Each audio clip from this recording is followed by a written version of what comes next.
Welcome to AI for Growth, Lessons from Leaders. I'm your host, Megan Driscoll. AI for Growth is a podcast that demystifies AI for business owners. Each episode features conversations with leaders who share their experiences, covering the good, the bad, and the ugly of AI implementation. We aim to help businesses understand how and where AI can effectively scale your operations, focusing on practical insights rather than just hype. Welcome. Welcome to AI for Growth, Lessons from Leaders. Today, I'm really excited to have Dr. John Hayes joining me today. Dr. Hayes, I'm going to have you introduce yourself, tell yourself a little bit about what you do, but the topic for today is going to be AI for medical practices, which I've not done before, and I think this is going to be really exciting. Okay. So, yeah, Megan, thanks, and thanks for the invitation. So, John Hayes Jr., I'm an MD practicing in direct primary care and neuromusculoskeletal medicine. Really exciting combination. Completely private healthcare, which is exciting, and couldn't be happier doing it. Yeah, cool. Tell me a little bit about that specialty before we get started about AI, neuromuscular. So my background is pretty extensive. For many years, I practiced as a DC and a clinical nutritionist. About 18 years ago now, I got very heavily involved in treating chronic pain, in particular peripheral neuropathy patients. One thing led to another. My entire career, I've always kind of dived into research and that type of thing. So fast forward 3 years from the original start, we developed treatment devices to help these patients, then dietary supplements. Fast forward a little bit more, published a couple books, 2 books actually on peripheral neuropathy. One called Beating Neuropathy was a self-published bestseller, and the second book was a patient handbook called I Beat Neuropathy. And now we, have manufactured for us treatment devices, dietary supplements, and other modalities to help these patients. So it is a subspecialty helping neuropathy and chronic pain patients right inside primary care. And because I do what's called direct primary care, I don't take any insurance. There's nobody looking over my shoulder and said, no, you can't do that. Oh, you can only do this. Oh, you can't do that. So it's great. It really is great. It's great for me. It's great for patients. Saves the patients a ton of money because we're not dealing with any insurance BS, Right. quite frankly. So it's a great way to practice. And Yeah, I love that. and the other half, there? the other half. So 1 second. So the other half of my career, for people that are interested, is for the last 18 months now, I've been recruiting independent physicians and physical therapists that want to join my team and put this into their practices. Because back when I went to med school, prior to med school, and before residency, I had like 50 licensed treatment centers around the world that were using our protocols. And so we're reestablishing now that I'm actually back in practice full time. I love that. Good. Yeah. If there's one supplement you should take for neuropathy, what is it? There is no one supplement. It's Bummer. it's a misnomer. And that's really the key. It's a That's really system. the key. It's a system. It's got to be. And we actually published the research to prove that. So Yeah. Yeah. Well, there's never a one-hit wonder. And that's No. true with AI No. as well, actually. There's no one-hit wonders. There's no Correct. one That's a piece. good point. Good Yeah, point. exactly. Yeah. So tell me a little bit, because I think this is going to be interesting for medical practices whom are wanting to get on the train, wanting Sure. to get on the AI train, right? To make their lives Yeah. easier, save time, increase revenue, whatever it is. Sure. Yeah. Maybe we could just start with some of the things that you are implementing in your practice right now. Yeah, so how it started for me is going back about 4 or 5 years ago, I started with a really wonderful social media expert. And he said, look, this is the drill. You now have an opportunity to make things easier for you in terms of creation and that type of thing. So at the time, I started to do some research in ChatGPT, which I still really love, by the way. I love everything it's become. Doing some just general research, not clinical research by any means at that particular point in time, but it's evolved substantially. What happened to me about 18 months ago is I needed some assistance on interpreting radiology results. Like a perfect example, I sent a patient for what's called a hepatofiber scan, which is a test for liver fibrosis, fibrotic liver disease, and so on and so forth. And you get the radiology report back, and some of them are really good, but they have a lot of stipulations. So this is this, this is this, this is this. And so one night I'm just sitting here at this desk, I'm thinking, I could use a little help on this. Just for yucks, I'm going to put it in ChatGPT and see what it says. And I was blown away. I said, can you stage this liver disease for me? Yes, here it goes. And then before I actually went further with it, I went to Medscape, and I went to some other medical platforms. Like, God darn, this is like incredible. talk about time saving and a huge advantage. And so I've started to do that more and more. I'm a huge fan now of Medscape and Doximity, but Medscape in particular is phenomenal AI.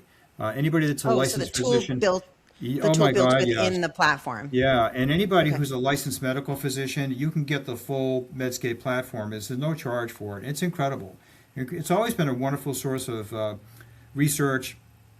I used it in my previous career, and especially in medical residency, I use it all the time. And now, just to have that feature inside is a game changer. It really So in terms of is. AI, so how the AI is working is you're kind of giving it a prompt and saying, "This is what Yeah. I've got going on. Well, yeah, Is that how you're exactly. using it?" So, yeah, typical situation. So this is really important because I find myself now I'm like just blown away how much time this can actually save. So I have XYZ patient. She has drug allergies, blah blah blah. She does not tolerate this. She's got these symptoms. She's got these clinical results. What would be your recommended course of treatment? And then it'll come back and it'll ask me additional questions. What our labs look like and so on and so forth. And then by the time you're done, I'm like, holy cow. And of course, so this is the thing, it's a tool. It's just a tool. It does not mean it's always right, but double checking it. In Medscape, it's easy because you can just search inside regular Medscape, which is like an encyclopedia. And it's Right. like, it blows me away. It's incredible. Yeah, it's like it's just indexing things faster, right? I mean, you still Much need your faster. MD Yeah, brain oh, to yeah. decide, Sure, for sure. For right, sure. if this is the Yeah. right information, but Right. then it's indexing it so quickly that you're getting to that like narrowed down answers faster, and then you can kind of take the next step. Yeah, so what I've done for other docs that are listening is that oftentimes what I'll do if it's a question, I'll pop it into PubMed, which is the government database, pop it into PubMed. And this is kind of funny too. I'll never forget when I was a resident, one of my first months on internal medicine on the floor. I'm walking around. I had this attending doctor. She was just phenomenal. And I said to her, "How do you know all this stuff?" Well, she says, "Oh, I just Google it." So it was like the beginning. But now Yeah. that you have, we have all these other resources. It's true though. It's true because in this age, paperless age largely, we have so many more tools at our fingertips. Now with, Google AI and other things out there, it pulls data from a lot of different places, and it's a game changer. When you use it right, it's a game changer. I It actually, really in is. my ChatGPT, I do projects. I have a paid account, obviously, and I have project folders, and I have a health project folder. And I've already trained the health project folder sort of what I want. When I asking you a question, I want you to go both to PubMed and to Google Sure. and to, essentially look for out of the box sources for information when you're answering me on any question that I have. There you So go. don't Yeah. give me an answer unless there's some supported data. And then I kind of gave it some parameters, like I would like research that's only in the last 10 years. Yeah. So I want kind of like up to date stuff. And so I get really, honestly, like people come to me and I'm like, well, this is what I think you have. But it could be a variety of different things, and you should go see a doctor. But Yeah, I've narrowed it sure. down for you to these Right, two there you things go. that I think. Yeah, for sure. And I also do it for, like you just were talking about allergies. I also do that to my mom. I do my mom's medication, and she takes a bunch of stuff, obviously. And so whenever we're like getting prescribed something new, I'm not really always taking their word for it. I'm dumping all of the list into ChatGPT and saying, where are there things that I should be worried about? Exactly. And it actually has Interaction been really checking. helpful Yeah. to say, like, you can take these two things, but you should take one in the morning and one at night. And I was like, oh, I can do that because I do her pills for the morning and night anyway. So yeah, there's like a lot of like really practical tools for the regular person to be able to use too. But Correct. I didn't know about Medscape, so that's really actually quite cool. I might add that to my project folder saying I'd like you to go on Medscape as well. So there's if you're not a physician, there's limited access to it, but there's some public access to it, I believe. Cool. So it's Yeah. good. Tell me a little bit about how you're using AI in like running your business and in client acquisition, and if you're doing it in any of Oh those my spaces. God! So it's funny we're having this conversation today because when I first met you, I was talking about this a little bit, but this is a true story. So this past weekend, because I'm now targeting independent physicians and physical therapists, I had been doing some traditional marketing, working with marketers, doing social media ads, and then I have a business coach too. And I said to him last week, I said, you know what? The problem is I'm not attracting the right clients. I'm not pulling people that are fully independent or are sincerely interested in what I'm doing. How do I fix this? So what I did a week ago, I stopped everything I was doing. The marketer I was using, I said, I'm done, not doing this anymore. I had somebody else who was working for me part-time, and I said, sorry, but this is not working. I literally spent this past weekend mainly in Chat GPT, and I said, okay, this is my issue. These are who people I would love to talk to. What are your recommendations? And literally, it came back, Megan, with just a litany. Okay, it asked me some questions. Then it came back with, okay, so given where you're at, here's what I recommend. You should use Apollo AI.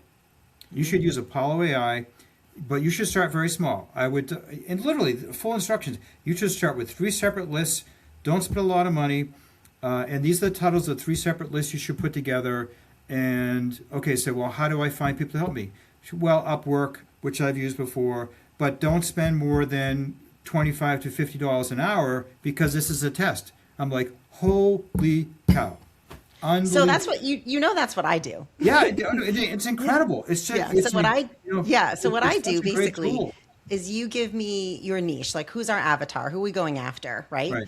And I use Apollo, but I use a couple other places too, and I also use LinkedIn Navigator, Sales Navigator, and essentially I use AI tools on the back end to scrub the data. So in LinkedIn, as an example, I can pull everyone's email addresses off the back end within like a couple minutes. And then I actually go through quite a few stages of AI scrubbing, so that when we do start reaching out to people via email, that they open it because they're real legitimate email addresses that aren't going to bounce. So I get between like 70 and 80% open rates. That's phenomenal. And then what I do in addition is all of that. So I kind of been calling it a little bit of like company in a box, because what I also do is create the CRM on the back end so that everybody we're reaching out to not only gets initial like outreach, which says, hey, I'm Dr. John Hayes. This is what I do. I'm working for, I run this. Are you interested in exploring this kind of therapy? This is my offering, whatever. Once you go through that, I essentially put them into a CRM, and now you're automating and connecting with them forever. So people leave me within 90 days with like a CRM with like 5,000 people in it. Usually that's like what we populate. So basically what Apollo, what ChatGPT told you to do is essentially what I do for companies, because oftentimes it's like that. It's still a lot of work for you to manage it and mine it. And to be honest with you, the automations on the back end of the CRM I use, Go High Level, are pretty. They're not easy to use, and there is some like connectivity. So I actually have I employ a full-time Go High Level expert. So I do too. Makes a big difference. Really hard to do it yourself. And when something breaks, you're like, what do I do? Exactly. But you know, the nice thing about that, because you know, with Go High Level, because for any doctors listening, it's a wonderful patient CRM. It really is. And so are you using it? So are you using the CRM for both patient, like client acquisition purposes, and are you also using it to manage your like existing patient load? Both. Okay. Actually. Yeah. You know, I've got, like yourself, a really good expert who's helped me set it up. I've been using it now for about 18 months. It's a game changer. It's a game changer. Yeah. It's a total game changer. I've tried to. I think people, some small businesses are almost like afraid to do it. Listen, they are afraid. And so this is one of the issues too, for you people out there. You know, in my opinion, the only thing that's going to fix healthcare is more doctors saying no and being private. There's so much BS out there, and there's so many physicians that are so upset.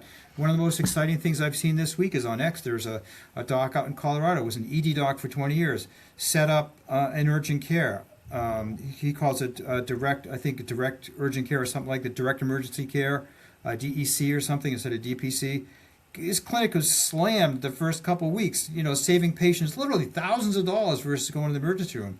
They're a direct surgical practice now, DSC, direct surgical care, and so on and so forth. But it requires an entrepreneurial mind and an entrepreneurial bent. You have to, you know, since I was a teenager, I was told I was unemployable because I didn't want to follow anybody else's rules. Always only my own rules. So, and I'll take that as a compliment. Like Dan Kennedy said back in the day, be unemployable. Drive your own, you know, I tell people all the time, build your life first and build your practice around it. And that's what I've always done. And that's why I had to try to help people. But it's easier now than it's ever been if you just learn the technology, step up and learn it. But sadly, there's still people out there now, like some physicians aren't even good with email. I mean, come on. I know. So, and I think I totally agree with you with regard to the private pay market. I mean, like if we talk about the emergency room, I had to go to the emergency room not long ago, and I got like a $750 bill. And Yeah. I mean, I have private health care. I Yeah. pay, I think I pay $40,000 for my family's health Oh care. yeah. Like it's not Yeah. cheap. It's not. And and I was like, on top of it, I'm still going to pay $750 to show up at the emergency room. I was thinking to myself, I don't think I'll ever do that again. Like I'd rather like wait and just see Well, because if you can, so you can. This yeah, is yeah, yeah. If you're having a heart attack. In my Yeah, case, it wasn't exactly. as big of a deal. I definitely Right. didn't probably need to Right. go there, but it was the weekend, and I was like, I don't want to wait till Monday. But I But think see- I do think that there's a real need for this, and I do think that that's kind of some of the direction that we're going to go in. So now, with regard to managing your patient load, so do you use AI for anything like managing your patient load, like reaching out to them? Do you put out like a newsletter or anything like that? Oh yeah, well, we publish twice weekly newsletters. We Okay. we're big on social media, have been forever. We do Yep. a lot of videos, a lot of static posts. What I've been Great. doing now more is it's so funny because my patients know I'm up to this too, and I have a woman who's a wonderful marketer, and last week she printed out this gigantic thing. Okay, so this is how AI is finding you. And I went and looked at it and said, yeah, I'm doing most of these things, but I'm going to make some changes to my website. I'm going to list more of this. And one thing I started to do last week is just kind of, you know, when I do like a TikTok video, because there's so much back and forth, I'm like, oh Yeah. my God, just stop. I started putting research links into some of those articles, and doctors are responding like, holy cow, Dr. Hayes, I had no idea. I said, here's the published article right here. Yeah. But I it mean, you're onto contradicts something. what you were saying. So I said, Yeah, but I that's mean- why I put it in here, so we could have an intelligent discussion. You've really embraced this, which again I think is rare, to be honest. Yeah, it is. It really is, and it's like, how can we get people to feel more comfortable?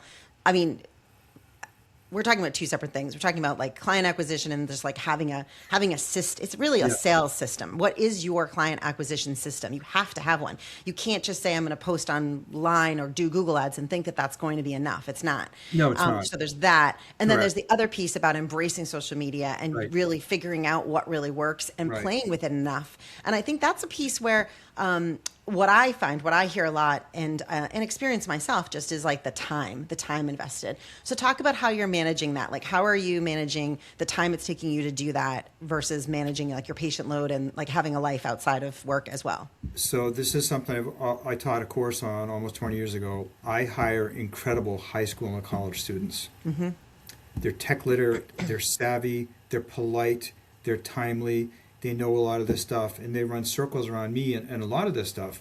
So they've been an immense help. That's makes a big difference.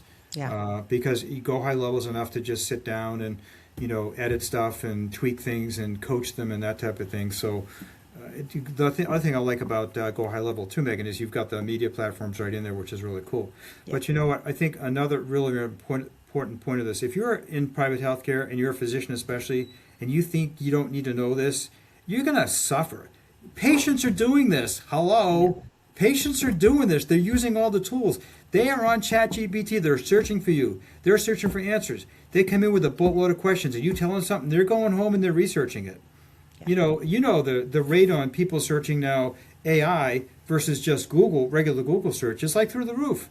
SEO is dead. I mean, I think the Yeah. numbers went, so I think we went from like 30% of people are finding, searching and finding what they need Right. on AI. Then the following month, in 1 month, it went from Yeah. 30% to 40%. Yeah. Yeah. And actually, I actually did a podcast on this a couple weeks ago, which ultimately what we talked about was that the criteria by which AI is giving recommendations is not the same as what Google is giving with regard to recommendations. Correct. They're very different, and Correct. it's almost like we've gone with old is new. So there's a lot of like Better Business Bureau, they're pulling from Better Trustpilot, recommendations, reviews, things that like we kind of didn't think were important anymore. We thought we could kind of like bypass that with social media and getting in front of people. Right. And now it's come back into fashion. So it's really interesting. And there's quite a few, I think, there's quite a few AI companies actually who are built around this. Put your website in and it'll tell you how it's scoring on AI, Right. which is I think what you Exactly. referenced. Yeah. And I do think that that's actually a really good thing to do because I think that's kind of what's going to happen. I mean, if it's jumped by 10% in 1 month, we're probably talking about by the end of the year, 90% of searches will be happening in AI. Totally. which is Totally. insane. You know, Yeah. I'm doing a podcast with someone next week, and I'm interested on your take on this. She's a leader in the field. She's been working with large language models since the 90s. She has started and run and exited multiple companies. She basically the fact that I have her on my podcast, I'm psyched about. But she also just kind of exclusively works with like the big companies like Nike and Pepsi, and she's advising them on AI. And her take on this, which I found is incredibly interesting, is that 90, I don't even want to say this, 90% of small businesses are going to be out of business in 3 years. They very well could be. They And absolutely could very well be. her reasoning for it, which I think is interesting reasoning, is that they have been built to this time not with AI in mind. Right. And it's kind of like bolting AI onto the company in the best ways you can, right? Or not doing it at all, like just kind of being a wait and see, right? Bolting, it's better than a wait and see for sure. Like bolt on anything you possibly can. Yep. But what's going to happen is they can't compete with companies who are starting with AI as the beginning. And they're starting AI from the get-go. And what she's saying is, she's like, as an example, the company I just started 2 weeks ago, I have 50 people working for me for free. I have 50 AI agents. You can't keep up with me. There's no chance. Right. And that's a good point. Yep. And she's right. She's absolutely right. And so she thinks that there's going to be kind of like a bloodbath of small businesses. And then what will happen is companies will restart with a totally different mindset on how to even build from the ground up, because they'll be starting with AI in mind. And that's what she's basically training some of these large companies to do. Forget everything you've ever been taught about business. Forget everything you've ever been taught about marketing. Forget everything.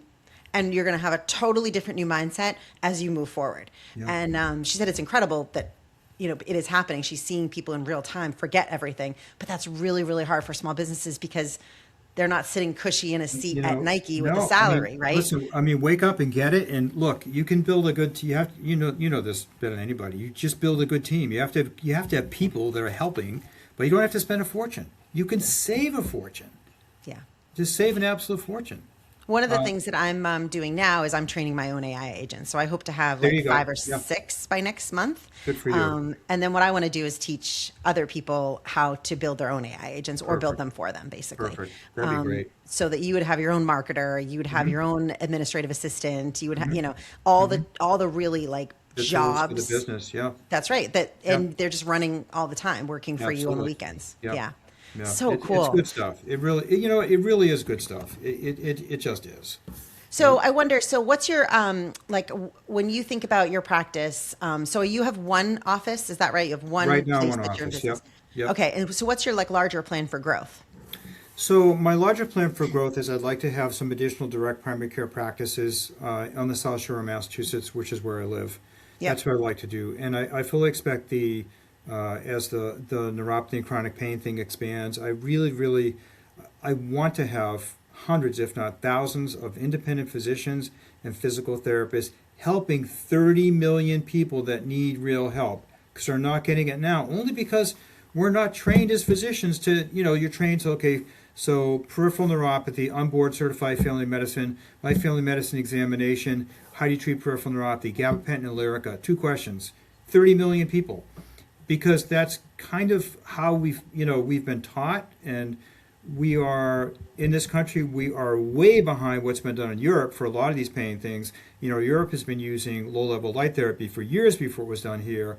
When I did my original research, going back even 18 years ago, the stuff I was finding that was done in Europe on electrotherapy and neurostim, not just, clinical side effects, but metabolic side effects, I'm like, what? You did this research, you actually found there's metabolic side effects of doing this stuff? It blows me away. And now it's just like, no, they just want to, let's have, with all due respect, let's just have another very expensive drug or new procedure, or let's do a spinal implant stimulator for $100,000. Well, and I'll tell you too, some of those drugs have a lot of side effects. I know my mom was put on gabapentin and didn't do well on it. Really didn't. What do you think about red light therapy and things like that? I use a ton of it. I've been using red light therapy for years and years and years. In fact, I worked with Thor Laser from the UK back in the day, And I was one of the first physician offices that had a red light therapy bed in the office. I've been treating, pain patients with this, and not only pain, but so many other illnesses with red light therapy for years.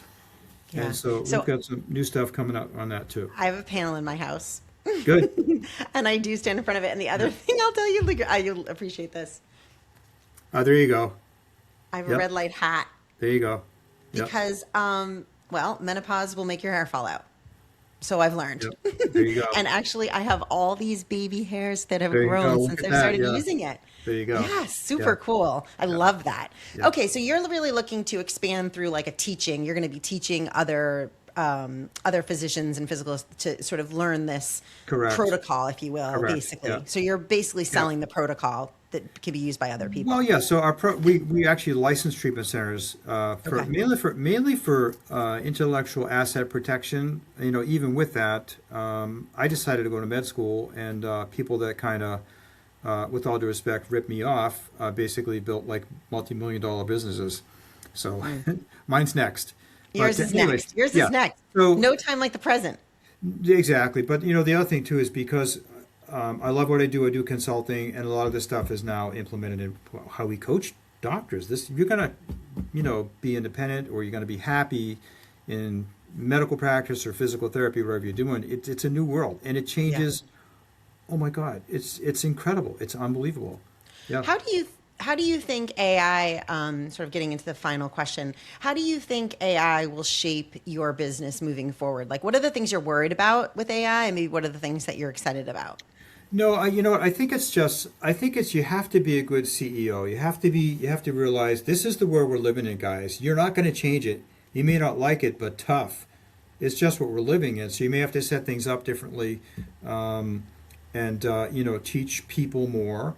Like even one of the high schoolers that works for me, yesterday afternoon, a busy afternoon in the office. I said to her, okay, so Kelly, go to Medscape, go log in as me on my desktop over there, and I want you to go to the AI feature first, and I want you to search Paget's disease, and then when I come back later in the day, you're going to tell me everything you know about Paget's disease. Boom. So that's one of the clinical aspects. And then she also uses Go High Level. So she's in there, posting with me. We'll create videos together. She'll do some wonderful static posts. And these kids are incredible. I know. They're good writers. They're thoughtful. And sometimes they continue to blow me away. So I'm just going to continue to do more of it and realize that, the tools I'm building, it's just a really, really unbelievable pace of change. Yeah. Yep. Well, I agree with you. And, I'm looking forward to like what comes next. I do think that we're a little bit in like a time of real wonder, Well, real, we like, are. We are. But look, you have to be careful. I've got a patient right now who literally lives her life around Claude. And she doesn't seem to be able to do anything unless Claude says you can do it. oh, That's bothersome. yeah. That's bothersome. Claude is, Yeah. I have had the experience of working with Claude and being like, Claude, Yeah. I like what you're saying. Yeah. Yeah, Claude for sure. is, I think, much. I use Chat. I like ChatGPT. I do too. ChatGPT is my Yep. favorite. My I'm favorite getting tool. into Claude for like coding and things like that, Yep. which I think is better. But Claude for personal issues is kind of really great. I love Yep. the way he speaks to Yep. me. But you know what though? So a lot of it's good, but sometimes it's like, Oh, no, yeah. you have to take a pause here. This is not 100%. clinically relevant, or it doesn't know everything. Yeah, But and I like think it's this is no- going to become more of an issue for physicians actually dealing Well, with it's the mental already an health issue aspect. now. If Yeah. you think these patients aren't searching everything you tell them, or everything they think they have, or any medication they want, and side effects and all that stuff before they come to you, you are not informed, because they Right. are. They absolutely are. And they've So got it's a right better to that do you're it. ahead of it too. Well, they have a right to what do they're it. finding. Yeah, they have a right Yeah. to do it. And if somebody questions me on that, I say, okay, well, that's a really, really good point. I wasn't aware of that. Let me check it against my resource, and I'll let you know. Yeah, yeah. So, Well, amazing. We're spawning off all these little doctors who kind of want to know what's going.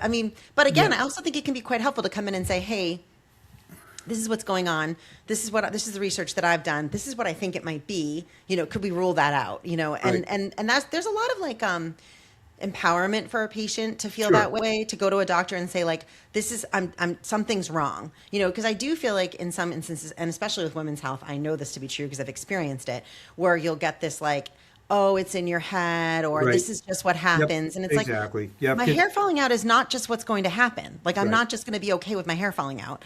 And I don't want to necessarily take a pill, something that has side effects for it either, that I have to be on for the rest of my life. So, I think there is some empowerment. And when a doctor can respond to that in a positive way and say, let's rule that out. Let's think about that too. Exactly. Just be open and realize this is the world we're living in. Yeah, exactly. It just is. The patients have access. It's not going away. The world is changing so fast. Yeah, I agree. So fast. Well, this has been an awesome conversation. I so appreciate your time. Of course, how can people find your practice, and like, where are you located? What's your website? I'm in Marshfield, Massachusetts, and you can go to my website, drjohnhayesjr.com.